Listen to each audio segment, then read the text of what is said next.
women have a sixth sense for neediness. If you are out there being needy, seeking validation, you don't have confidence, even on a subconscious level, she's not going to be attracted to you. Since launching her company in 2020, she has built a 7-figure coaching business. Hi, I'm Blaine. I'm a dating coach for men. A nationally recognized dating and relationship coach for men. Her work has reached millions globally, making her one of the leading female voices in the male dating advice space. Have helped over 4,000 clients. What do you think guys don't understand about women the most? I think it's really important to remember that you aren't stuck in your league. Well, how do you get in her league? You can do things and you can learn things that are going to up-level the type of women you can attract. You aren't just stuck with who you're attracting today. Holding eye contact, leaning in as you're talking. Those little tiny things can make a big difference in how she perceives you. What's the key for a man to get his 10 out of 10? He has to be a 10 out of 10. Do nice guys finish last?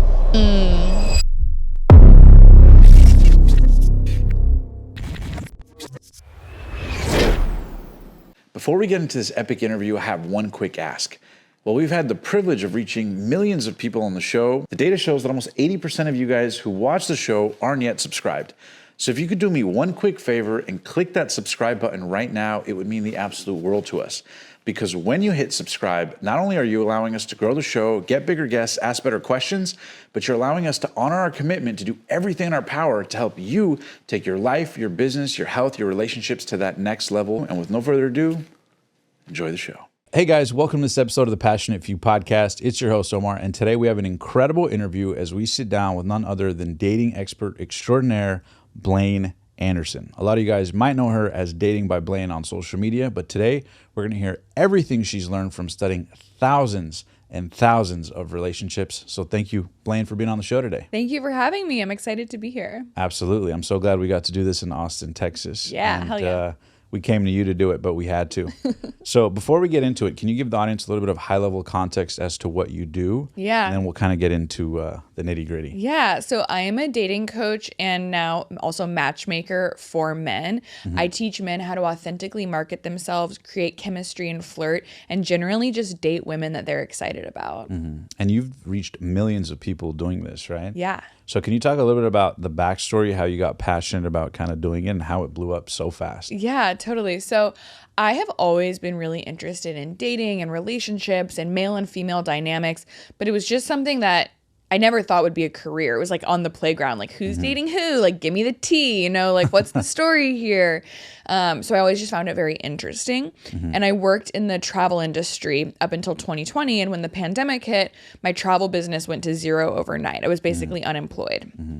So at that point, I was like, okay, what could I do that is totally, I wasn't even thinking, what can I do that's totally different? What can I do, period, that could potentially make me some money, like keep me busy in the meantime? I wasn't going to just, there was no end in sight, at that time of like when people would start traveling again.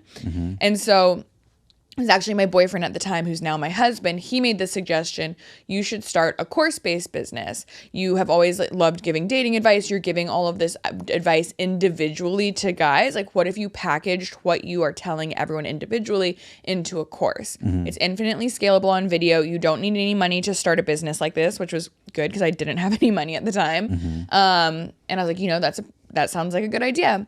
So yeah, that's really how I got started on it. And how big were you able to build the business at this stage, just to give the audience a little bit of context? So it's a 7-figure business, multi-7-figure business at this point.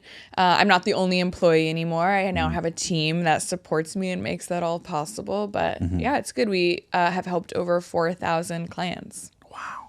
And what are the most common denominators that you see that people ask, whether they're, I know it's mostly men, but whether they're just starting in their journey? I know we just did a podcast with Lauren Compton where we were talking about they could be earlier on in their entrepreneurial journey or maybe more established or more experienced, like your matchmaking services.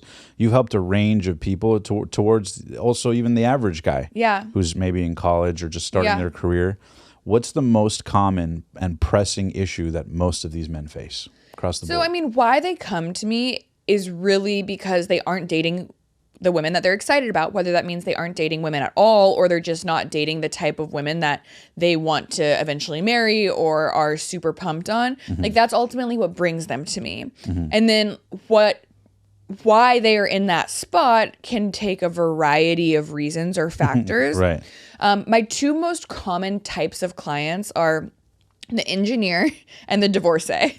So when I say the engineer, he may or may not actually be an engineer, but oftentimes is very successful in his career, works in a technical field, maybe spends a lot of time behind a computer and interacts with very few women, doesn't necessarily have a lot of relationship experience, has maybe had one really long relationship, and comes to me because he wants to learn how to date women he's excited about.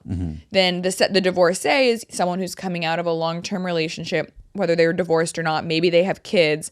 They didn't expect to find themselves single again. And a lot has changed since the last time they were on the dating market. So then under those two categories, you know, I have guys who are earlier in their careers. I have very successful entrepreneurs who you would look at and say, like, he needs a dating coach. But I think there's oftentimes, even if someone is, like I said, dating women currently, they might not be dating at the level that they want. And that's what they come to me for help with. And when you say level that you want, is it usually the type of woman that they want, like in terms of like physical, character, all that? Yeah, it could be any one thing. You know, when I was like, maybe they're dating 6 out of 10. And when I say 6 out of 10, I'm not referring just to her looks. I'm referring to their level of excitement about her. So like a 10 out of 10 woman has it all. She's got the look, she's got the brains, she's got, you know, she's interesting, she shares your values. It's someone who you're like really excited to be with. You're excited to introduce her to your friends and family. And that's the ultimate goal. You want to be dating those 8s, 9s, and 10s out of 10. What's the key for a man to get his 10 out of 10? He has to be a 10 out of 10. So I think that's something that I've seen other dating coaches like say things, you know, they almost are like telling guys like you need to settle, you shouldn't have such high expectations. And while like maybe some people need to hear that advice, I think it's really important to remember that you aren't stuck in your league. So it's like, oh, this woman's out of your league. It's like, well, how do you get in her league? And then she's not out of your league anymore. Right. And you can do things and you can learn things that are going to up level the type of women you can attract. You aren't just stuck with who you're attracting today. And what are the biggest levers when it comes to that? Obviously, it's physical, mental, character. But what do you see being a woman, right? So you have the unique experience because you help men, you hear their worries and insecurities, but being a woman, you also understand the feminine dynamic internally. So what are the actual levers that move and take a guy from his own version of a 6 to a 7 to his own version of a 10? Yeah. Well, I'll answer that. And then one thing you said I want to address, you mentioned physical. And while yes, your physical, as a man, your physical appearance plays a part, that is her first initial reaction of you, your physical appearance as a man actually matters a lot less in dating than a woman's physical appearance. Right. Like guys care a lot more about what women look like than women care about what men look like if you have the other aspects of what she wants. So that brings us back to you're asking like, what are women looking for? Right. Women want guys who have high status. And so that doesn't necessarily mean rich and famous. You could be rich and famous and not be perceived. I mean, that is a lever that, you know, can indicate status, but you don't have to be. Right. One of the things that makes up your status to a woman is going to be your trajectory. So where are you going? This is why, you know, like really great college athletes or guys in medical school are treated like NBA stars or doctors. It's not because they're there today, but it's because that is where their potential is going. Future and signaling. That's what's attractive. Yes, exactly.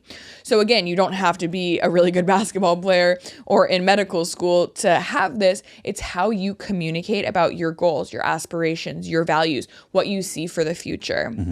And so you could be unemployed today, but saying like, yeah, I'm unemployed right now is a very different message than I stepped back from my career because I decided I wanted to take a pivot and pursue X, Y, and Z. My ultimate goal is to have complete flexibility and own my own business. That's like, wow, he's like going places. And like I said, you could literally be unemployed today, but communicate about yourself, obviously in an honest and authentic way that still gets her excited about where you're going to be. Contextualizing frame. Yeah. Very cool. Now, what about in terms of maybe the thing that you get asked the most? Because I'm sure you're asked questions nonstop. Your videos have reached millions and millions and millions of people. You've probably gotten over hundreds of millions of views at this stage. It's crazy. But you've had questions, I'm sure, from across the board. What's the biggest question you get or the biggest pain point you see most commonly? Yeah, so I would say the biggest pain point amongst my clients and the type of guys who buy my courses and work with me is that they aren't creating romantic chemistry with women. How do they get women to see them as a romantic partner versus just a good guy? Or friend zone or whatever. Friend zone, nice guy, or even just, like, oh, this guy, a woman leaves the date like, oh yeah, he's really cool, he has a lot going for him, but I don't see him as like my boyfriend. And they want to know, why aren't women seeing me as boyfriend material? Right. And what can I do to change it? And those are learnable skills, learning how to create chemistry, learning how to flirt, learning how to build the romantic and the sexual connection versus the intellectual and emotional connection is absolutely something that you can shift and start doing on dates, even if you aren't today. I love that. Let's dive into that a little bit. So how can one man who, let's say, for example, he's dating or he's in the friend zone or some hybrid variation of that, or he's getting to know somebody, what is it that in a woman's mind takes her from evaluating him as a friend or awesome person to like, oh, I want to know more, or intimacy, chemistry? What is that lever zoomed in, unpacked? Yeah. So what I feel like what you're referring to is the emotional and sexual connection. So when you're talking to someone or you're getting to know someone, you can form intellectual connections, you can form emotional connections, and you can form sexual connections. Often it's the sexual and or emotional that's missing for these guys. So how you develop that, there's a few things, and it's based on, like who that guy is. But one of the very simple ways to do that is through physical touch. And so if you're going on a date and you're sitting across the table from her and you never touch this woman, or maybe you only give her a hug goodbye and that's literally it, that doesn't feel very romantic. That doesn't create sexual tension. And I'm certainly not saying like you should have your hands all over her, you should have PDA on a first date. But you should be taking the initiative to insert some amount of physical touch. A light touch on the elbow can go a really long way. Touching your hand when you're emphasizing a point creates a much different dynamic. You wouldn't do that in a business meeting, but you would do that on a date. So those tiny little differences, holding eye contact, leaning in as you're talking, subtle differences that you're not putting yourself at risk for being creepy or overstepping your boundaries, but those little tiny things can make a big difference in how she perceives you versus like, okay, this felt like a business meeting versus like, ooh, he was kind of flirty. Like, he touched my hand. Like, I want to see where this could go. Yeah. Do most women like also write to you and complain about the same types of things? Like, I'm sure you've seen both sides of the fence. What do you hear women complain about the most when it comes to dating? Women definitely complain about men not asking questions. And I think that can often, it's not because this guy's like a bad guy and he doesn't care about her at all, but oftentimes on a first date, he might feel nervous and he might fall into the trap of like, she asks him what he does for work and that's something he's really comfortable talking about. So the next thing you know, he's had a 15-minute monologue about work and that's not creating a sexual or emotional connection. Maybe it's like, showing off something about his career, maybe, but probably it's just like kind of boring for her. So how can you get her talking about herself? How can you get her talking about feelings and emotions to create that emotional connection, as opposed to either sharing too much or staying more in the intellectual bucket of work and problem solving? Where can men actually find tens, or do you recommend they attract them by who they become? Yeah, well, hit me up for matchmaking. I'll set you up with some tens.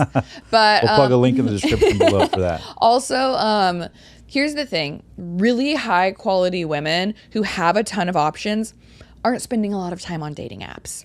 Maybe they aren't on dating apps at all, or maybe they're there, but they kind of swipe here and there for fun. I have so many girlfriends who have profiles, but never check them, never actually go out on dates with guys they meet online because they have enough inbound from their real life. They have enough leads. They don't need to. So one of the mistakes I see guys make is relying too heavily online. And then they're getting frustrated when they either aren't matching with these tens or they aren't responding to them, or they never actually lead to a date. And it's like, yo, it's nothing personal. If you met this woman in person, she might have been very keen to go out with you, but you're one of 100 guys in her dating app queue. And she has, like I said, plenty of leads offline. So online is not oftentimes where you're meeting those really high quality women. You're meeting them in person. And that's another aspect that you have in your control when you meet someone in person is you can stand out. If you're able to approach a woman with confidence and carry a conversation, you're already a mile ahead of any guy in her dating app queue, no matter how great his profile is. You can make her laugh if you can make her smile. I've actually heard something really interesting. It actually kind of counters that point a little bit. I mean, it speaks truth to it, but I'm curious your thoughts. I've had friends, we were having a group discussion the other night, and women were saying that no matter how great a guy is, if there's not an attraction up front, then he could do everything right, but the chemistry will fall short. What are your thoughts on that? Like, she needs to be physically attracted to him? Physically attracted. Like, what are the layers from a woman's perspective of evaluation, so to speak? Because I think that up front to a certain degree matters, right? Yeah, it's Even sort if of you like what I said before, like your appearance doesn't not matter, but your ability. So like you need to meet table stakes with your appearance, basically. If you look sloppy or you look unattractive because you haven't had a haircut or you're severely overweight, frankly, like you're going to disqualify yourself before you even get the chance to show your personality and your trajectory and your status and your confidence. But if you can just pass the initial attraction bar, which is like at a glance, you then have the opportunity to attract her and build that chemistry and attraction through your confidence, through your words, through the way you carry yourself and hold yourself. Which I think is underrated with guys. What do you think guys don't understand about women the most? Because I'm using this interview as an exclusive scoop What do you guys? inside the mind of a woman. I mean, I kind of already touched on this, but I think guys don't understand that a lot of their ability to create attraction is within their control. They don't have to be born with it. You don't have to be tall. You don't have to have a full head of hair. Sure, are those things helpful? Yes. But if you don't have them, are you doomed? No. But you might need to be a little bit funnier and a little more charismatic and a little more confident to make up for those things. I'm not going to lie and say like height doesn't matter or, you know, appearance doesn't matter at all. That wouldn't be honest. But if you're really good at the other aspects that we've touched on and like I get really deep on in my courses, those things don't have to hold you back. But if you're insecure, you're like, oh, I'm too short, girls aren't gonna like me, or I'm too bald, or I'm too this, or I'm too that. If you feel that way about yourself, that is going to come out in the way that you carry yourself and you present yourself, and women are gonna sense it. I talk about this all the time in my courses. Like, women have a sixth sense for neediness. If you are out there being needy, seeking validation, you don't have confidence, even on a subconscious level, she might not be like, oh, that guy was really needy or like he lacked confidence, but she's not going to be attracted to you. So the first step in my courses too, before I even get into the tactical stuff, say this, text her this, do this, wear this, I cover that. The building blocks and the foundation is like, you need to be good with who you are. And if you're not good with who you are, and you don't think that you're worthy, then none of the tactical stuff even matters. The first step is knowing what you bring to the table, having confidence in yourself, and not approaching dating from a place of needing validation. Now, what about when it comes to, you know, you said something really interesting. You said the women won't be attracted to you if they sense those sort of insecurities in you. What is it in a woman that makes her attracted, like on a psychological level? Is it assurance? Is it safety? Is it power to a certain degree? What is it that women innately, biologically crave in terms of a leader, certainty, whatever it is? Just to kind of like zoom in and unpack that. Yeah, I think from like a evolutionary standpoint, like actually zooming out, what women crave and all of those attributes that you just described come down to a provider. And it doesn't necessarily, I don't mean that monetarily. It's not like, oh, every woman is looking for somebody who can monetarily provide, but somebody who can provide safety and security and a feeling of like even belonging is going to do well with women. Because I talked about this in our podcast with Lauren, but take this back to caveman days. What were women looking for? What was the female in really any relationship? What did she need? We are here, you know, to procreate, to extend our race, to get our genes and our DNA like moving forward. And in order for a woman to feel safe doing that, she needs to feel like she can take a really big risk and make herself vulnerable. You know, having a baby is putting yourself in a very vulnerable position, whether you're a caveman or even today, you're oftentimes sacrificing your career, you're sacrificing your body. So in order to feel safe enough to do that, you need to feel like the person you are doing that with is going to be able to step up, take care of you, take care of your offspring. So I'm talking about this, you know, in sort of an abstract way of like a caveman or like very like black and white. But when you think about it, that still applies to women today, whether or not you're actually thinking about having children or even you maybe don't want to have children. Dating or marriage. It applies that like that is what is going to make a man attractive is like you feel like he can get shit done. Hey guys, we'll get right back to this video in a sec, but first I have a quick question for you. Given that the e-commerce industry is growing by the trillions year over year, have you ever dreamed of owning your own e-commerce business like many of the guests we've had on the show, but maybe you feel stuck on how to start? Well, if so, you're not alone. The truth is, starting and setting up your own online store can be incredibly time-consuming, complicated, and get expensive.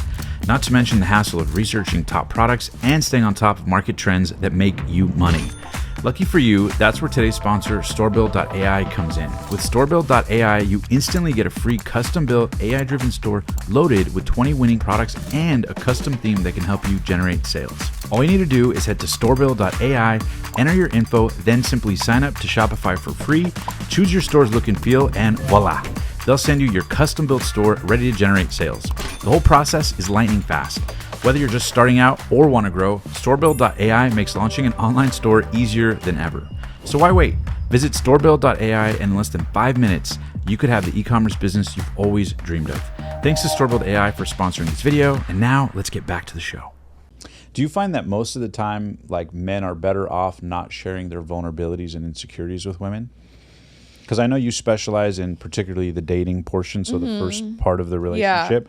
Then obviously there's the later part. I know now you also, you're pregnant, and so you have a significant other. So you've sort of seen the wave of like both dating and relationships that evolve past dating.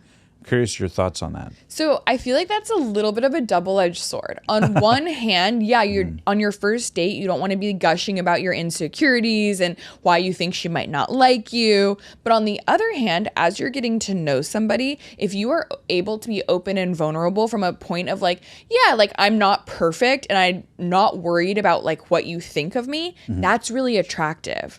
So if you are sharing your vulnerabilities and insecurities because you want her validation and you want her reassurance that it's okay, that's problematic. If you're sharing, why is that? Because that is you seeking her approval. That's needy behavior.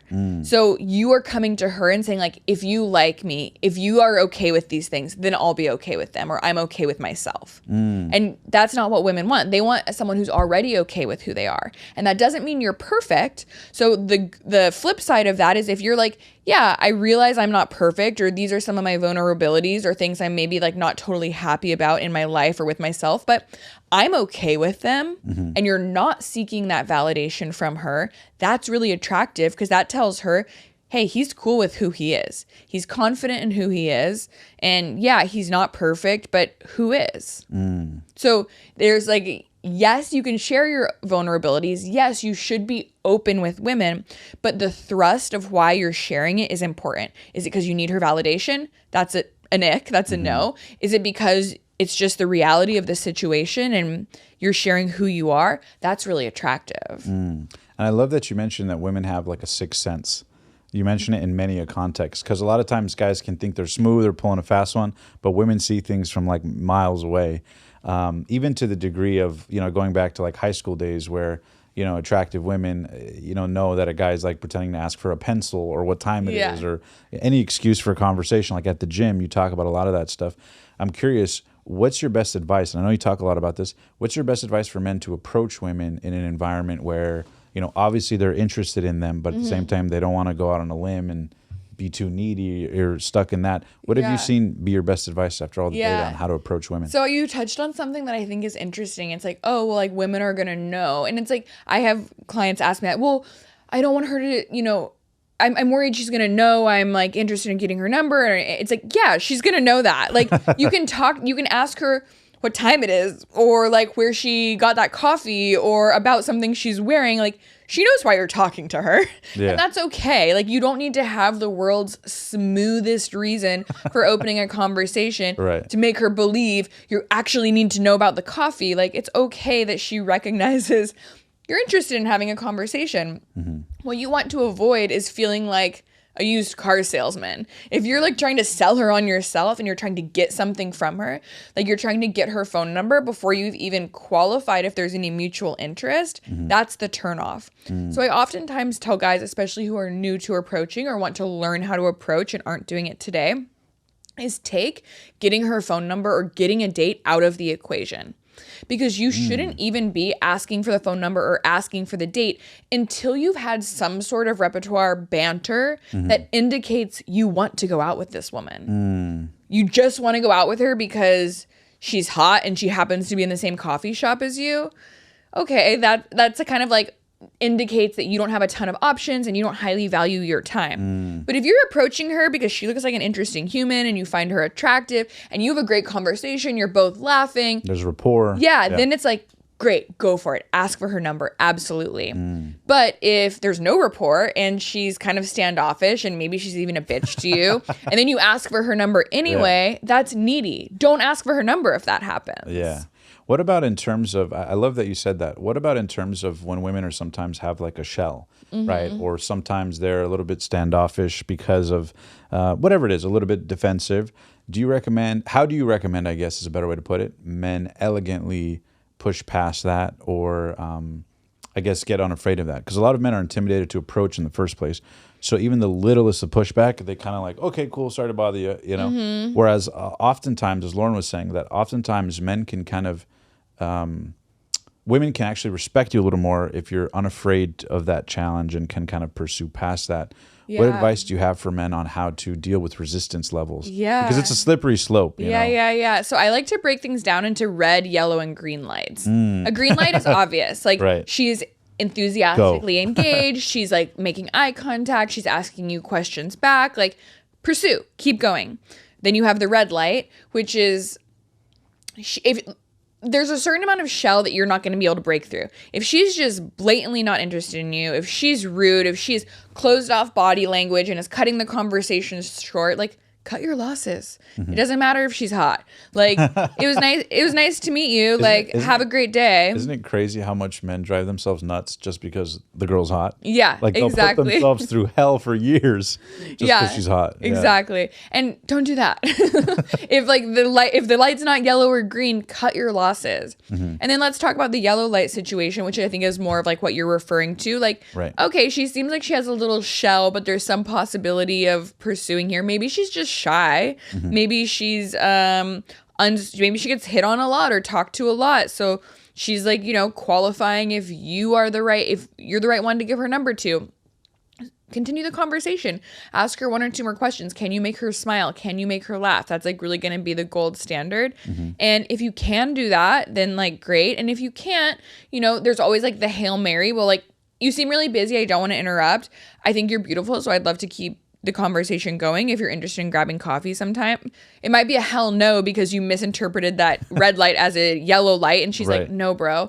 Or it could be like she is just busy or she is just shy and she's like, yeah, okay, I could do that, and gives you her number. Like at a certain point, you do have to just take action and shoot your shot. You don't always have to wait for the bright green, like flashing light to go for it. Yeah. I like that you said the Hail Mary. Yeah. What about in terms of escalating it to sexual tension? What's the anatomy from a woman's perspective of what takes a relationship from being interesting to, sexually interesting?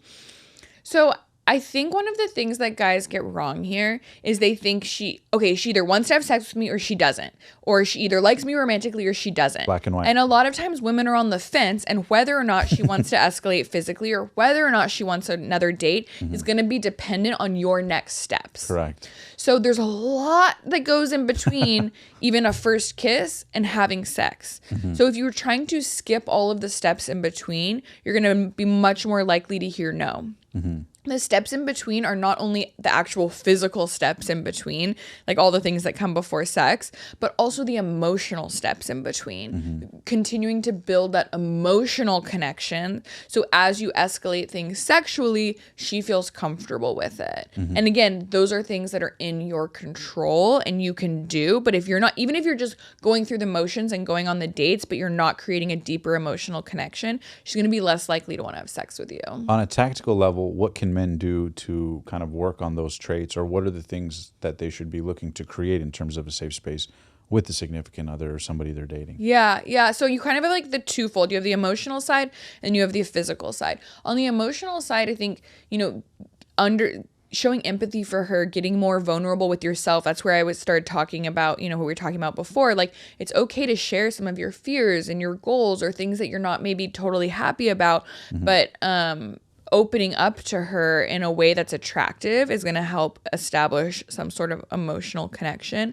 Also empathizing with her, asking her about her feelings, getting her talking about feelings rather than just like outcomes. So even something as simple as, talking about like, where'd you go as a kid on vacation? There's like the exact answer of like, oh, my family went to California, or we went to Disneyland. And then your follow-up being like, what did you love about it? Or like, how did that make you feel? Like getting her talking about more of her emotions, no matter what the subject is going to help establish that emotional connection. And then on the physical side of things, like I said, it's actually like executing on all of the little intimacies between a hug on your first date and actually having sex.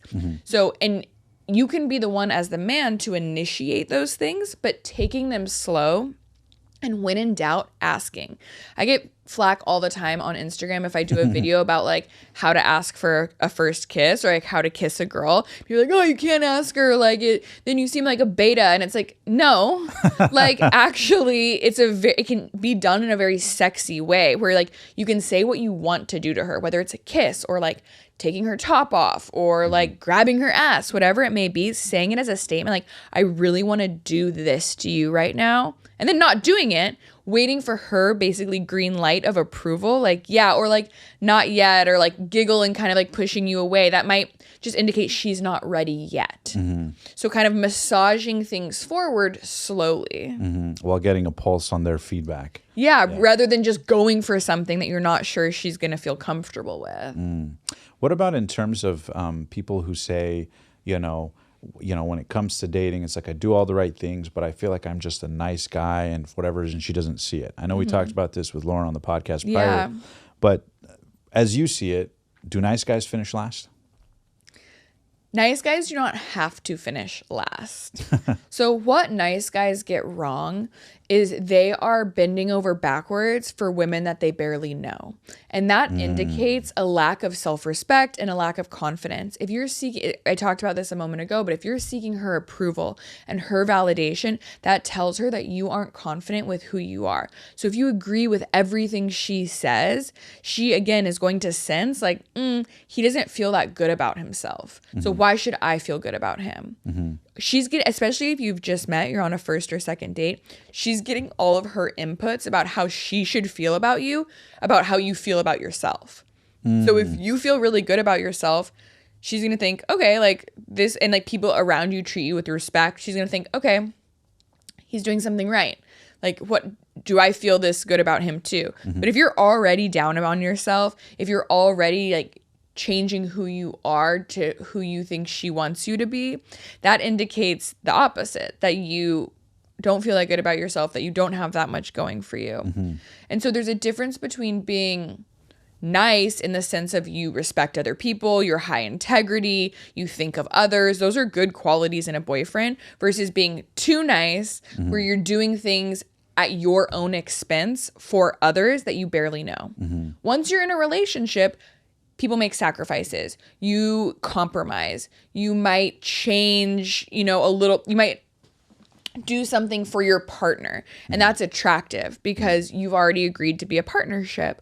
But early on, you shouldn't be canceling plans with friends or staying out late when you have an early meeting the next day for some girl that you just met. She's not worth it yet. It's really interesting to me because, and me and the guys talked about this a lot, because from a male's perspective, it's weird because in the moment, oftentimes it seems like the girl likes that stuff, right?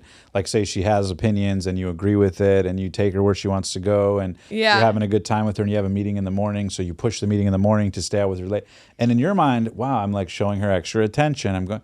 I'm going out of my way to make things better for us. And in the moment, it's great. But in the long run, it ends up being sort of kind of bites you because women will go, oh, it's a signal to them like, oh, I'm more important than his work. Like, why did he just so easily? He doesn't have give me options. He doesn't have options. So can you kind of unpack what that is? Because I think that's one of the eighth wonders of the world. Yeah, I think for that's men out there. So huge is setting boundaries. Because oftentimes men feel like they're giving women what they want or what women say they want. Because there's a big difference, and I'm sure you know this, what women say they want, right? I want a good guy who's honest, who's clean, who's on time, who's loyal, who's this and that, agrees with me, doesn't fight, doesn't argue. And then they have that and they go, I don't want that. And then they end up with the guy who's breaking their heart and the bad boy or whatever it is. Obviously, that's an extreme example, but there's variations of it in the middle. So can you kind of unpack that? Yeah. Why do women say they want things and then when they get them, seem to break the guy's heart? Yeah. Well, so what I'll say about that example is like, oh, she ends up with the bad boy, the asshole who's treating her badly. If that is actually the case, and there's obviously plenty of men and women out there who go after the toxic traits, that's not your problem to fix. Right. That is on them. Like, you were never going to work out, and that's not hopefully the healthy, mature relationship you're looking for. So if you see a woman and you're hung up on her and you're like, she's always dating these assholes, like they mistreat her, I could treat her so much better, that's maybe just her problem. And maybe she has some undiagnosed baggage that she needs to work through before she's going to be able to have a healthy, happy relationship. And that's not on you. Very true. You can only control your actions. So like, toss those women out as people it could never work out with anyway, if that's not who you are or who you want to be. And then in terms of, like why women say they want like these really nice guys and then it doesn't always like seem like they actually do. Yeah, what women say versus what they respond to. Two very different things. And I think like what you were getting at with your description is, and of like what you got your guy friends were talking about is the boundary part. So it's like, if you are willing to sacrifice your work or sacrifice yourself in any way for someone that you don't know yet and doesn't deserve that level of commitment, you are indicating that you respect her more than you respect yourself. And that you don't have a lot of options. Because if you had a lot of options, you wouldn't feel the need to bend over backwards for this one girl. And so that's when it becomes unattractive. So why do women like men who are pre-selected or who they perceive have lots of options? Because it signals that like he could be a provider to many. So it's like pre-qualification, or what is it? Yeah, what's the psychology underneath? It indicates status. So taking this back to what I was talking about before, like evolutionarily, caveman days, she doesn't want somebody who is going to give away all of the resources to everybody else, who is bending over backwards for people outside of his immediate family. She wants someone who's going to go and get shit done, who's not afraid of what other people think, who is not afraid to stand up and be the person she needs. And if you are bending over backwards for someone you barely know, that doesn't indicate those traits. That indicates weakness. And so even again, it's like on a subconscious level, it's like, it seems like in the moment that's what she wants. She wants you to push back your meeting or to give her more time, accept her being late. But that's not actually, again, subconsciously, that's not actually attractive early on. I have an example. When I first met my husband, I think it was like our second date,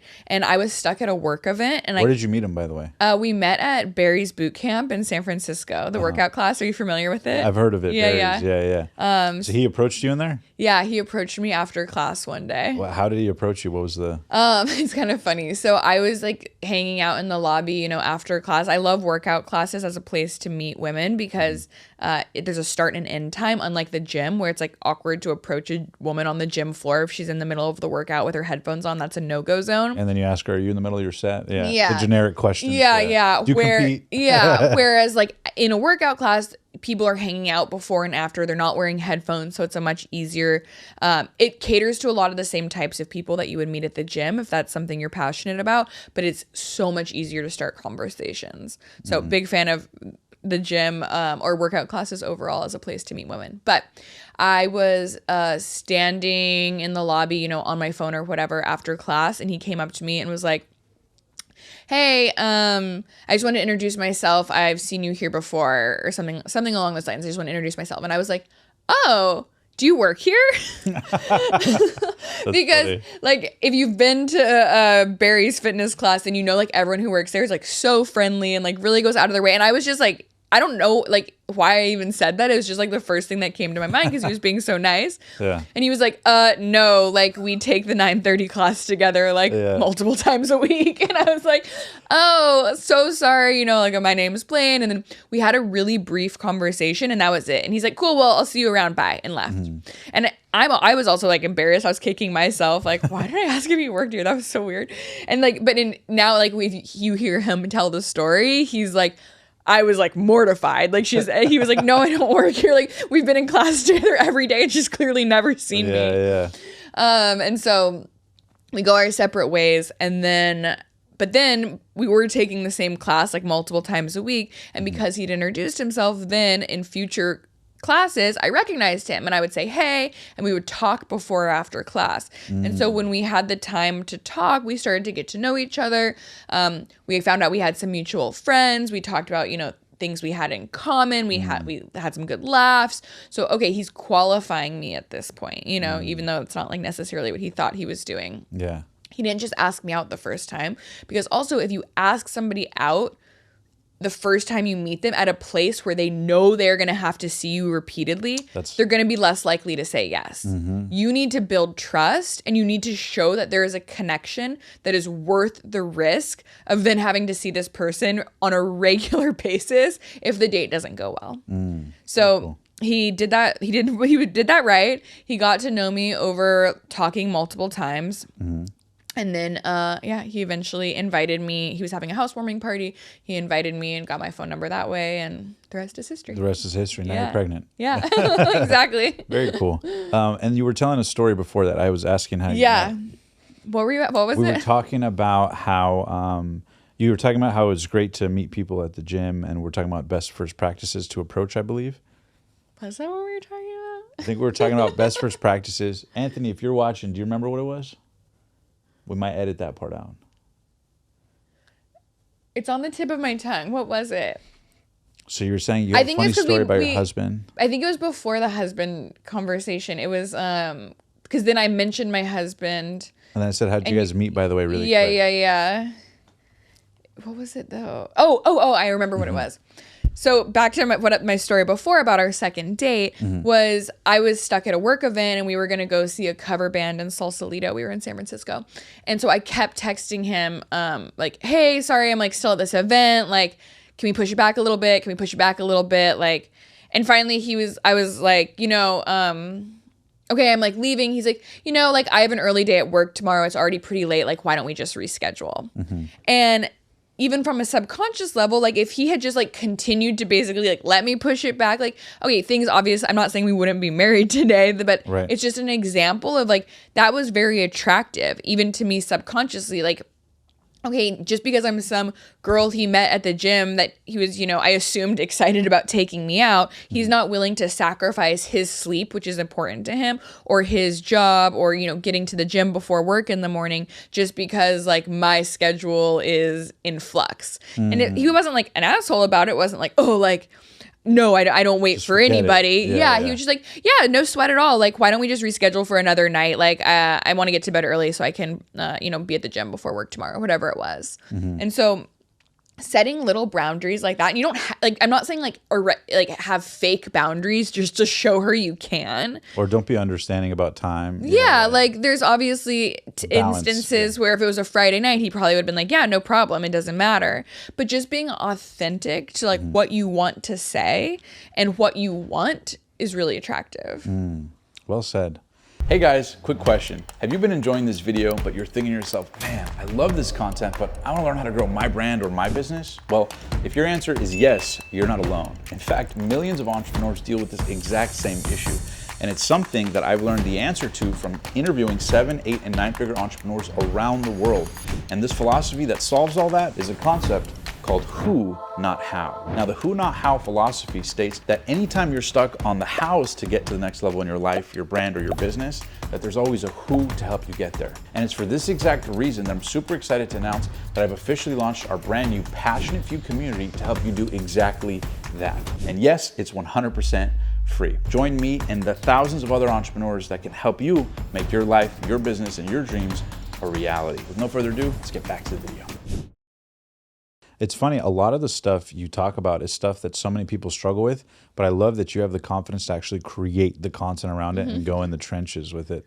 What do you find is usually the biggest breakthrough that men have when either working with you or learning your material? Because it's one thing to struggle, but there's usually probably very few things that they can control. Because a lot of the dating stuff you can talk about theoretical, high level, but the transformation for people happens with a practical step.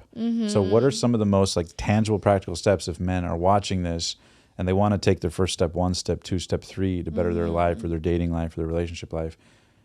What are those breakthrough areas that they can control practically? Yeah. So I feel like I like to think about dating as a funnel. So you have your top of funnel, or even like before your funnel, you have like who you are. And then as you get into your dating funnel, it's like meeting and attracting women, executing on dates, authentically marketing yourself, and forming relationships. And so I encourage guys to think about that funnel and think about where you're struggling. Are you meeting a lot of women, but your second dates aren't turning into third dates? Are you going on a lot of fourth and fifth dates, but you never get in a relationship that you want? Or are you not meeting enough quality women? And where your funnel is leaking, and maybe it's at the top, like you don't even know where to start, and that's okay. That's a lot of my clients. That's where you want to focus on, and like where your breakthrough is going to be is like at the point of the funnel where you're getting stuck. And so there's kind of like different breakthroughs for different points and like where you're struggling dating. And so like the first breakthrough point that I touched on earlier that you have to have is the foundation of who you are. So it's it's two things. It's like you and what you bring to the table, and then also understanding what women want and how you are going to show them not only that you have it, but that you've got it. You could be a great guy, you could be a great provider, have a great trajectory, but if you aren't able to market that and talk about it with women, that is going to hold you back. So that's something that needs to be addressed, because that will cause your funnel, so to say, to leak later on. What are the common denominators you find amongst men who have the most options versus guys that struggle? Marketing. They're good at marketing themselves. So that usually means they actually have like the backbone or the status, the fundamentals that we're kind of yeah. talking about. But on top of that, they're able to market themselves in an authentic way that shows women that they have those things. And then also confidence. You could have all the money in the world and you can have a lot of the things we're talking about, but if you don't have confidence, that's going to really hold you back.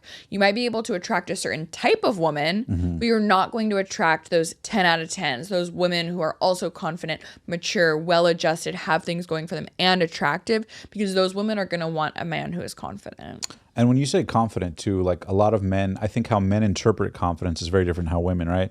Men interpret confidence as, you know, maybe commanding or say what they mean. Yeah, the machismo, Machiavellian a little bit. Whereas women, it's more the subtle cues, right? The indirect communication, the things underneath the surface not said, so to speak. Yeah. So from a woman's perspective, what are the cues of confidence that women look for that maybe men don't realize? Yeah, I think that is a good call out, because I think guys assume, oh, you have to be outgoing or you have to extroverted. And that's not true. Most of my clients self-identify as shy or introverted. You can absolutely be confident and have charisma, even if you have those qualities as well. So like you said, women take really subtle cues, as subtle as your body language, how you hold yourself. Posture is huge. If you have your shoulders hunched in and you are making eye contact, you're essentially rejecting yourself before even giving her the chance to accept or reject you. So confident, or your body language really communicates a lot about your confidence. Holding eye contact. I encourage my clients, especially if they struggle with this, which is really natural. after the pandemic, spending so much time online, sometimes being face to face with someone can feel very intimidating. Holding eye contact can feel very awkward, but that is essential for creating connection and also demonstrating confidence. So I say, try and hold eye contact for 1 second longer than feels comfortable or natural. And that is going to show her like, oh, he's not scared. He's not insecure. He's not afraid of what I think. And he's willing to really like see me and look at me.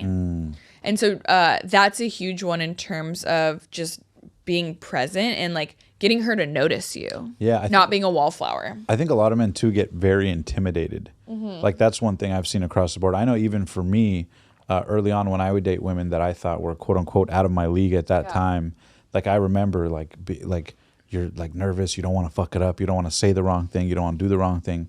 What advice do you have for men to kind of get out of that frame? Like what should they be focusing on versus what they are focusing on that's causing that? Because women feel that. Women feel your nerves and your uncertainty. So first of all, that's totally normal. It's okay to feel nervous or apprehensive. I conducted a survey where I surveyed I think it was 2,000 or 3,000 men, and something like 75% of men said that their fear of being perceived as creepy held them back from interacting with women, which is crazy. That's so high. And like our society depends on men and women interacting, you know? Right. And if you aren't, then that is what is fueling this loneliness epidemic that we're really seeing. And then I interviewed women, and I interviewed, I believe it was like 12,000 single women in the US and the UK, and something like 95% of them said that they wished they were approached more often. Wow. I knew it would be high. I knew women felt that way, but I didn't think 95%. And I recognize the sample bias here. Like it was single women who were being asked, and a lot of women out there aren't going to be single, but that's just a risk you're going to take. You're going to have to approach a lot of not single women to find the single ones who do want to be approached. So I think remembering that awesome single women want to be approached by awesome single men.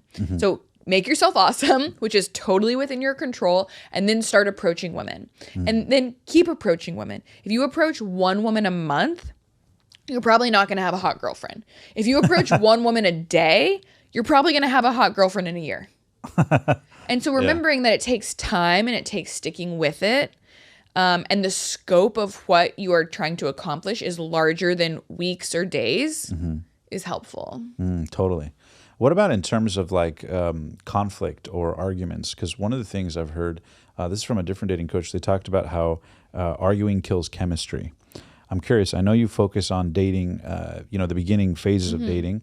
That's a lot of the time where conversations about values and visions and kind of certain things like that come into play.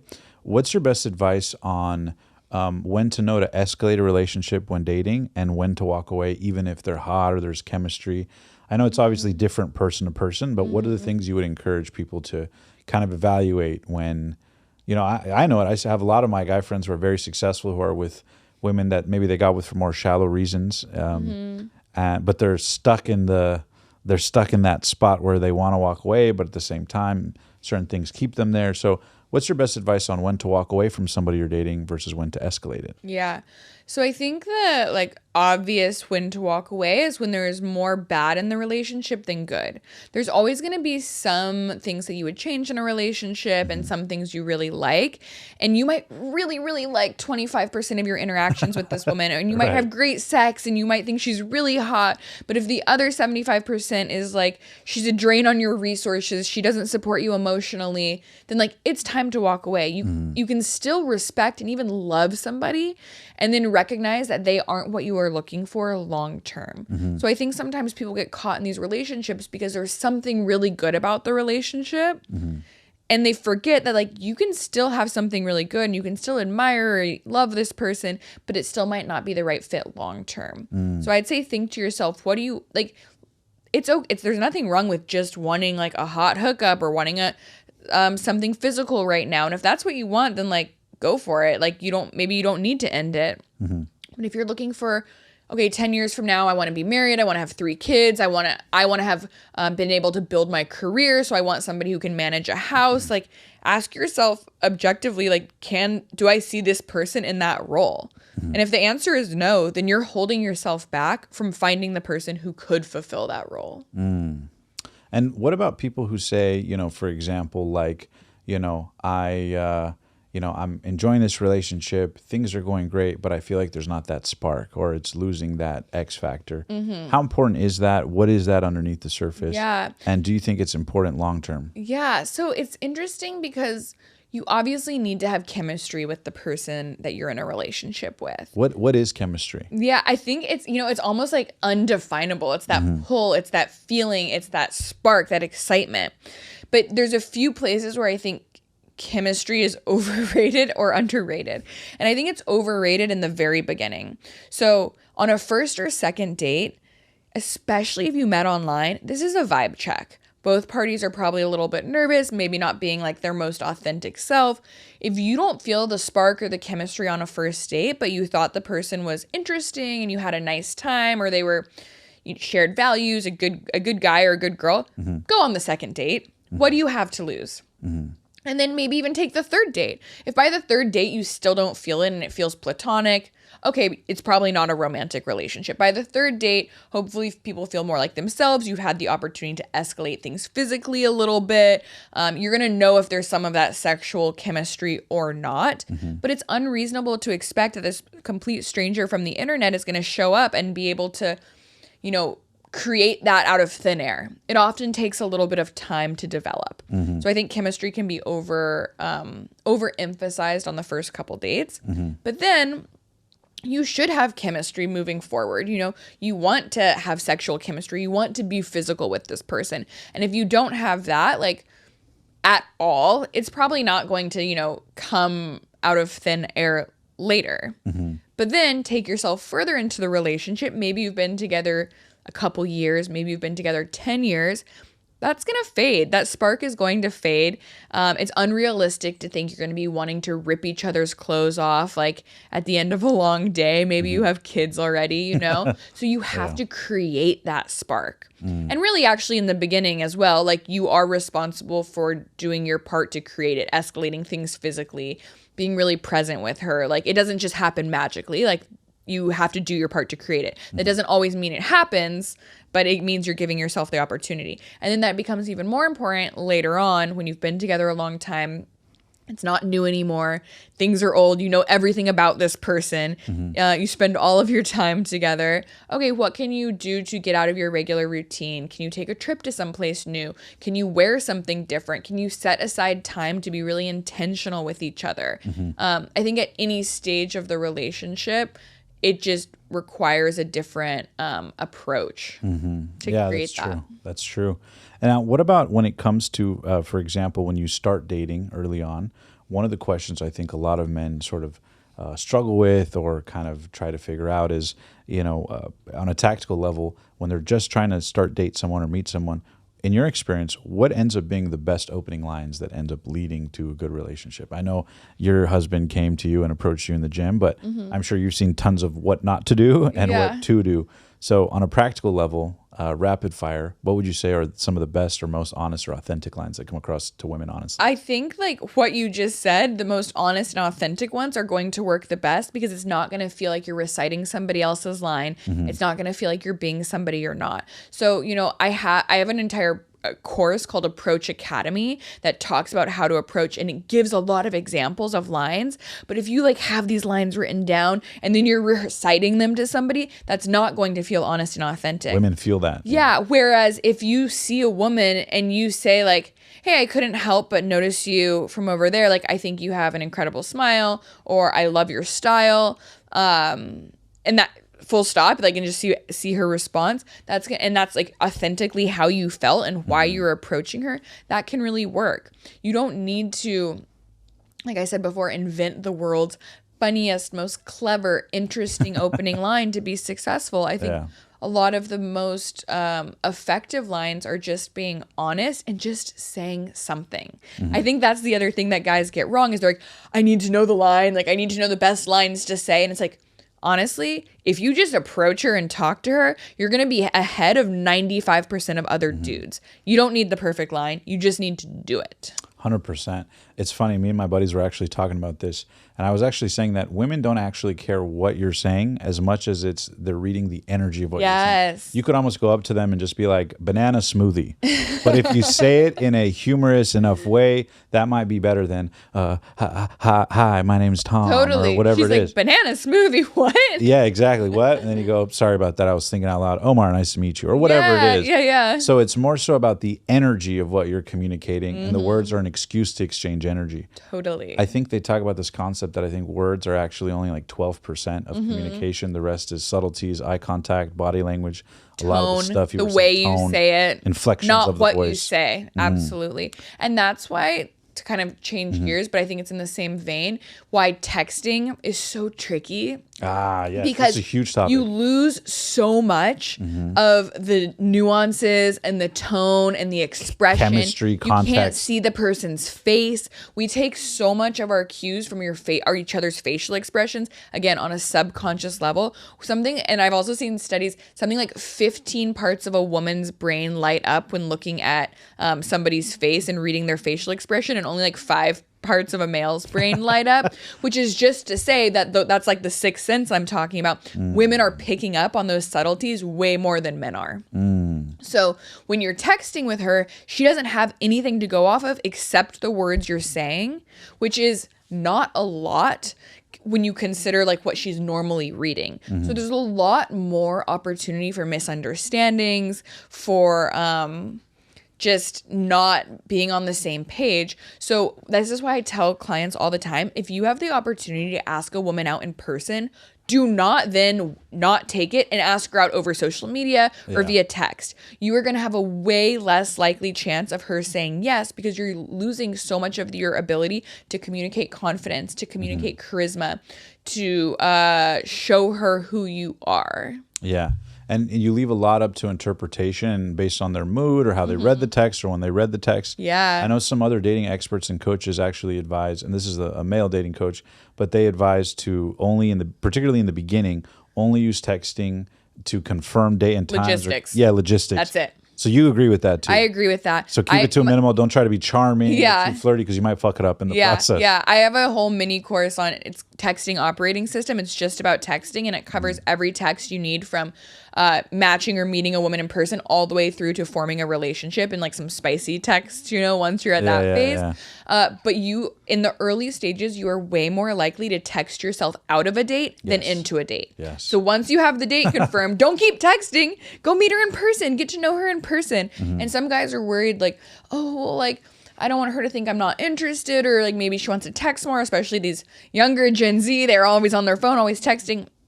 Set expectations. Once you confirm the date, be like, I'm really looking forward to getting to know you in person. I'll text you Thursday to reconfirm. Like, have a great week in the meantime. So you're not leaving her wondering, did he forget about me? Why doesn't he want to text? It's like you are setting that expectation, and that's also communicating a boundary. We talked about this before. You don't want to be sitting on your phone texting some girl you barely know. You're living your life. You're building your business. You're out there like interacting with the real world, and you're excited to get to know her, and you'll get to know her there in person. And I feel like women also, like, it makes them want you more, crave you more. Totally. It's funny. I heard an expression. I'd love to know if you agree with this. It says that men fall in love in the closeness, and women fall in love in the distance. Meaning, and I'm curious your take on it, but basically that women, like, when you're not there, they feel you more and miss you more, and those are the things that bond them most often. Because women reflect on the time with them, how they feel with the guy or whatever it is. Whereas men are more kind of like simpler, right? Kind of more direct, more like, kind of, what do they say? Men are like dogs, women are like cats, right? It's like men just like, just like pet me, feed me, like it's pretty straightforward. Yeah. Whereas women can be more like cats, they want attention, they'll give you attention. And then they want to go for a walk, and then if you have some space, and it doesn't mean they don't like you, because I think a lot of men also misread women. A woman could be super into you, and then for whatever reason, she's maybe not necessarily being different or cold, but just needing a little more space. I think a lot of times men freak out and they try to cling more to that, as opposed to being trusting on that. What are your thoughts on that? Okay, so I hadn't heard it broken down the way you initially said it, but I actually think that is very true. And it's something I talk about with my clients a lot, is setting limits on like the length of the date and the number of dates in a short amount of time. Even if things are going really well, like I'll have a client be like, we had an amazing first date. It was 8 hours. And I'm like, what? Why did you go on a date for 8 hours? Yeah. Like, leave her wanting more. Be like an onion. You want her to peel back the layers over time. That's what's going to get her more interested than if you like give it to her all at once. And so, yeah, I think what you said is Why is that? Why is that from a woman's perspective? You know, the psychology behind that, I feel like we keep going back to this, but it communicates that you have other priorities and you have things going on. Everybody wants to date up, both men and women. So if she Bingo. And if she doesn't feel like she's dating up, she's not going to be interested in you. And somebody who is willing to clear their whole schedule for her, shows them their whole everything they've got in one hand, make sacrifices for someone they barely know. It's cheap. Yeah, this indicates that you don't have a lot of options and that you are like giving her everything all at once. So even if the date is going really well, leave it on a high note. That goes for conversations too. Right. Sometimes I have clients like, if you meet a girl out or at a bar, they're like, I just like couldn't carry the conversation for like 10 minutes. And it's like, don't carry the conversation for 10 minutes. This is a stranger. Carry the conversation just long enough that you've built some trust and you've connected over something. Then ask for the date and then excuse yourself. Hey, I got to get back to my friends. It was really nice chatting to you. I'd love to continue the conversation over a drink sometime. Grab her number and go. Don't like belabor the date or belabor the conversation until there's nothing left. Leave her wanting more. Yeah, I think a lot of men do that. And then in the process, they, like you said, they talk themselves out of, even if the girl's interested. Yeah. Sometimes it overdoes it. I think Jerry Totally. Seinfeld, the comedian, talks about it. He said everything has a time window. He goes, for example, a great stand-up comedian, he goes, you know, I'm the world famous Jerry Seinfeld. I'm hilarious for an hour and a half. But if that same show was 3.5 hours, people would be like, you know, Jerry's a bit washed up. Yeah. So right? That's so true. You need to know when to end it. That's very true. Yeah. On a high note. Now, one of the things too you mentioned, and you mentioned this in the prior podcast we did with Lauren Compton. Shout out Lauren.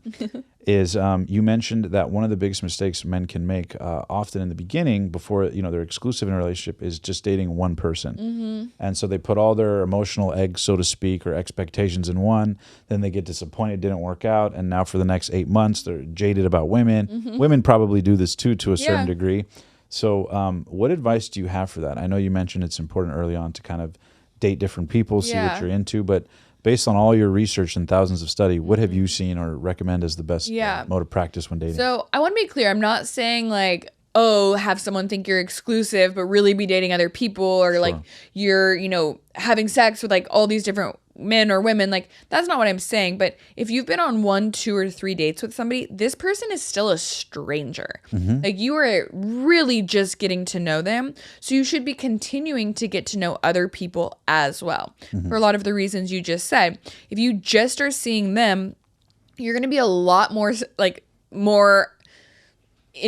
over invested in making that one relationship work, and being a lot sadder if things don't work out than if it's like, she wasn't interested, and maybe it's totally on her. Like, you still really liked her, but she's decided to call it off for whatever reason. If you have a few other girls you still have dates planned with, or that you're talking to, you're going to be a lot less likely to be hung up on any one woman. And the fact is, you shouldn't be hung up on somebody that you don't know yet. If you are, it is probably because you are projecting and you are inventing the idea of that person rather than what was the connection that was really there. And it's funny, you're almost you're hitting right on the point of the fact that you're almost essentially, sometimes people, I think, are so needy for what they want that the second someone they date comes close, they have like a version that they imagine of them, and then when the person dips or leaves, they have this expectation of what it was supposed to be or what they thought, and now they're heartbroken. They were in a complete imagination-ship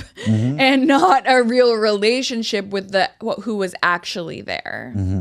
Do you think that most times men or women make more of the mistakes when it comes to dating? I think men and women have different challenges dating, and that leads to different mistakes. I don't think like the grass is always greener. Women think men have it easy dating. Men think women have it easier dating. And the reality is dating is hard right now. I think we have a lot of Especially social media. Yeah. social media, dating apps, texting. We have all of these things that in the big picture of human existence are a blip on the radar and we are now expected to use these tools to communicate and to find other people. Like, it doesn't come naturally. We haven't evolved over a slow amount of time to incorporate these things. It all happened very, very quickly. Even the amount of time that humans have been using the written word at all to communicate, like with handwritten letters, is teeny tiny from the scale of how long humans have been interacting and reproducing. And then you throw in all of these other layers that we've seen in the last decade or two, and it's like, wild. It's no wonder that people are having challenges. And do you see successful people at high levels have the same challenges as maybe other people? Because you've helped people who are multimillionaires. You've also helped people who are whatever, high school, broke college students, whatever it is. But I'm sure a lot of the common denominators are the same, right? They're the same. Yeah. What do you see being the difference? Or for the most part, do you see it as pretty much the same stuff? You know, I think the core of it is often the same, and maybe it manifests itself in different ways. But at its root, whether it's neediness or lack of confidence or poor communication skills, that is often the same, which is why, you know, my courses, it's like, you might be starting from a different point A, like you are a college student or you are a successful entrepreneur, but everyone wants to get to the same point B. They want to feel like they have quality options. They want to feel confident interacting with women. They want to feel like they're their authentic self. And so the skill set that you need, or the formulas you need to get from that point A, which might be slightly different, to that point B, are the same. Have you seen a lot of people reinvent themselves with your work? I'm sure a lot of your clients have gone from zero to like fashion, their mindset, the whole thing. Yes, I love that. So I have a ton of testimonials on my website, like both written and video. And my favorite ones are like guys who are like, I signed up for this course for dating, but it's truly a course in life. And I have completely 180'd my life in all of the best ways. That's so And cool. that, I mean, that's ultimately why I do what I do, and like what drives me every single day to post on social media and to work with clients and to continue building my business is those success stories. Like hearing somebody say like, I feel like a different person, or like, I met my wife, I had a baby, and I don't think these things would have happened without having taken this course, is just, I mean, nothing makes me feel better. That is my purpose on earth. So that feels really good. So yeah, while my courses look at things through a dating lens, because I'm a dating coach, they really cover so much more in terms of life improvements. Yeah. And I think there's a great quote. It says that people don't have relationship problems. They have personal problems that reflect in the relationship. Yeah. And I think that goes to a lot of your work, is that a lot of it starts with the self. Because most of our issues, our insecurities, our anxieties, our lack of confidence start within. And whether you have a script or a line or a course or whatever to mask it on top, it's like makeup. Sooner or later it gets washed away and they see the truth, and they may not stick around. Totally. And I think that's why a lot of these like pickup artist or PUA tactics, PUA community, that was like really big, I feel like in the 90s and early 2000s. Those disappeared lately, Yeah, because I think they've kind of been uncovered as, it's not that all of the advice was bad, like some of it worked, and some of the tactical advice might have worked short term to get her phone number, or get her to sleep with you, or get her on the date. But if you're not authentically like who a woman wants, it's not going to work in the long run. And so the tactical advice is important, and I cover a lot of tactical advice in my teachings, but you also need to have the foundation of like understanding women, because without that, the tactical advice is, one, not going to work as well, and two, definitely not going to work long term. Do you think that women get things wrong about guys too, or do you think? Of course, yeah. I think both sexes are misunderstood by the other one. But do you think there's something to be said about, for example, like look at Bumble, right? Like how Bumble sort of gives precedence to the woman to initiate conversation. What are your thoughts on that dynamic versus the opposite? Well, actually, Bumble has since changed. Really recently. Oh, wow. And they are now allowing. They now have made their app a little different where the man can like send a compliment, which is essentially sending an open message first, because they have found that's what women want. Again, take this back evolutionarily. The man is expected to be the pursuer. And turns out, no matter what women say, they still want to be the one pursued. They're not the one sending, they don't want to send the first message. They don't want to approach the guy. And so I think from a man's perspective, you can either complain like, men have to do all the work, like women don't have to do anything. Great, complain about that, or learn how to take initiative, learn how to approach, learn how to send a compelling opening messages and get results. Blaine, thank you so much for hopping on the pod and sharing so much of this. Before we wrap up here, I want to ask you one quick question, and we'll play a quick word relation game. Okay. Make sense? So first, the last question before we start the game, and the game's called First Things First, is, you know, what you've done on social media is amazing. You've helped so many people, both in terms of, you know, thousands of paying clients, but also millions of people. I've actually consumed your content as well. It's how I met my girlfriend, taking some of your advice. I love that. Shout out to you for that. But I'm curious, on a personal level for you, what was your sort of journey like going from being somebody who, you know, didn't have any money in the travel industry as you were kind of figuring out through the pandemic to now creating videos, which, by the way, I'm fascinated to learn about how you create so many videos. But you've gone on to do this and build this multi-million-dollar company and love what you do. What advice would you have for people on how to go from maybe where they're at right now, struggling or trying to figure out what to do with their life, to being on the other side of the fence and being in this great momentum and having this impact? You might have maybe forgotten those days a little bit. I'm sure to a certain degree you remember them because you're so in what you're doing now. But speaking to a man or woman who's, you know, has aspirations to live their dream, impact people, separate from dating, what advice would you give to somebody looking for answers on how to make their life work? So I think from a business perspective, like, you know, what you hear a lot is like, follow your dreams, like do something that inspires you and you'll never fail. And like, yeah, sure, you need to like persevere and stay with it, but you also need to understand if what you're selling, whether it's a product or a service, or you just want views on your videos, is something that people want. I think a mistake a lot of business people, specifically in the course industry, make is creating the course or the business that they want without focusing on, is this what the consumer wants? Is there somebody out there who will give me their hard-earned dollar for this? And what people will give you their dollar for might be slightly different than what you're initially thinking, like, this is what I want to create. So you need to find the, like, sort of the Venn diagram of those two things, the thing you're passionate and knowledgeable and love to do, and the thing that people are willing to pay for. Okay, that's the sweet spot in the middle if you are looking to start a successful business. Did you struggle with that initially, or did you kind of hit it on the head with your relationship and course early on?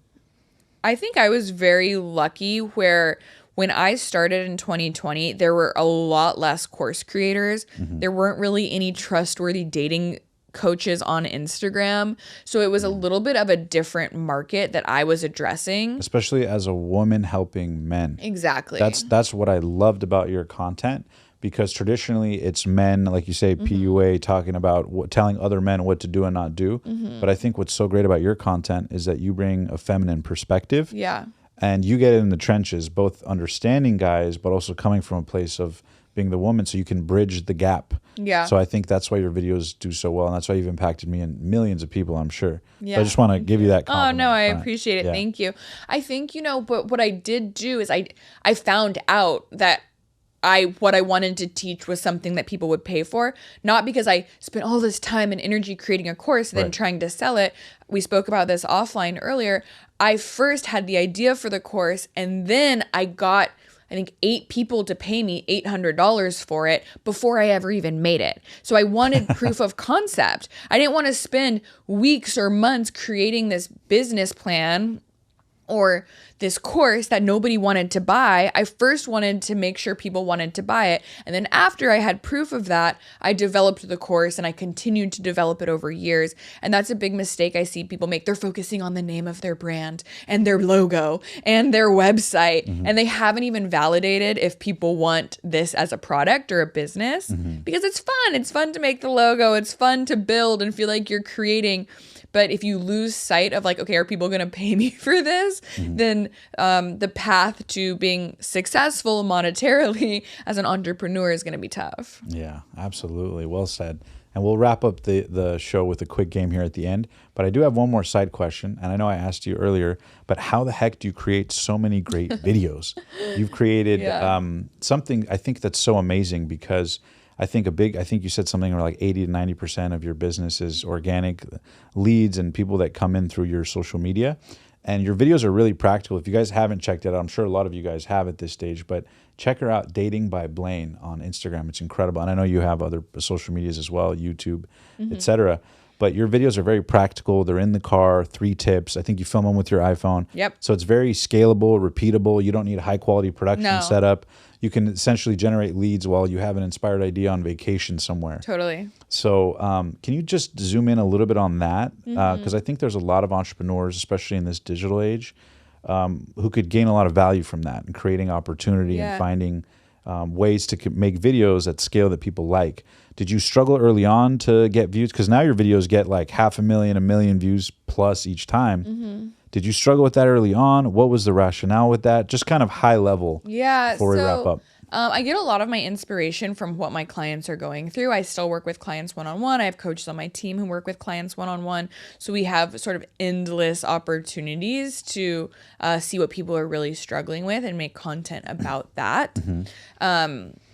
A word to the wise, though, if you are just starting to create content and you're thinking like, how can I do something like this, is first of all, your first 1,000 followers are going to be the hardest. And then your next 10,000 followers are going to be the hardest after that. Like the more you scale, things do start to snowball. So just like know that it's not always as hard as getting that first 1,000. And then secondarily, like you said, I film everything on my iPhone, no speakers, no any like fancy editing. I edit in like an app that makes it really, I have someone who edits now for me, but it's like super simple and quick.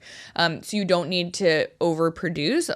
Actually, organic, authentic content tends to do a lot better in my experience. Do you script or do you just kind of off the cuff? I script it in advance. That makes it easier and also easier to film a lot at a time. So there was definitely a point in the first few years where I was literally filming every single day, which to me now is absolutely crazy that I was doing that. I would have to come up with an idea that day and then film it and like put on some makeup and like, oh my God, I can't believe I lived like that for 2 years. Now I will try and film like anywhere from 10 to 20 or 30 pieces of content in one day. And so you batch film. Do you change your top or change the fit location? I'll change like my top every few videos, change the angle, change the place I'm filming. I could probably even be more diligent about that, but it's like the places that I know work, that are going to be quiet, that are going to have good light, I tend to go back to time and time again, like my car. And then you have your team just kind of script quick bullet points or something? Yeah, it depends on the video, but I'll have something scripted and then... sometimes I like will stick to the script that I've written, or sometimes I'll like, edit it a bit on the fly, like what feels more organic and natural, because ultimately it's like when you're approaching a woman, you need to feel authentic in what you're saying. If it feels like you're reading something, if it feels like you're reciting somebody else's words, that's not going to resonate with people, whether it's through the camera on Instagram or the woman you're approaching at the smoothie shop. 100%. I love it. Same is true as life, business, and relationships. Yep. Very cool, Blaine. All right, before we wrap up, we're going to play a quick game, and then that's a wrap. Okay. So the way the game works is called First Things First.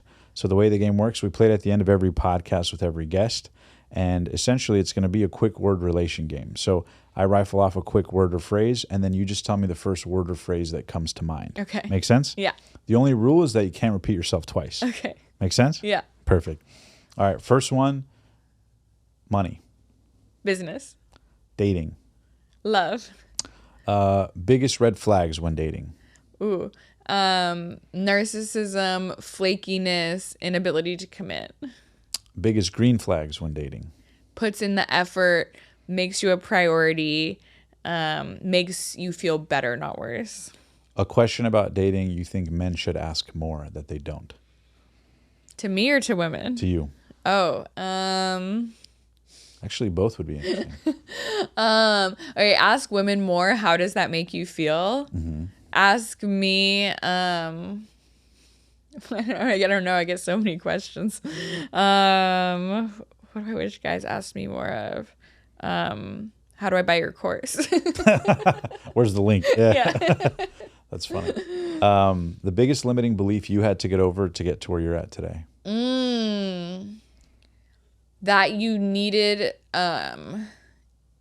you already needed a social media presence to start a business. I started my business first and then I made my social media versus I feel like a lot of people think like, oh, I need to, I can't do this because I don't have a following, and like you can build that. You started from zero too, right? Yeah. Yeah, I started my course first, and then I needed a more reliable way to find people at scale. And so I launched Dating by Blaine. Actually, fun fact, I initially called my business or my course, What Would Clooney Do? Like George Clooney.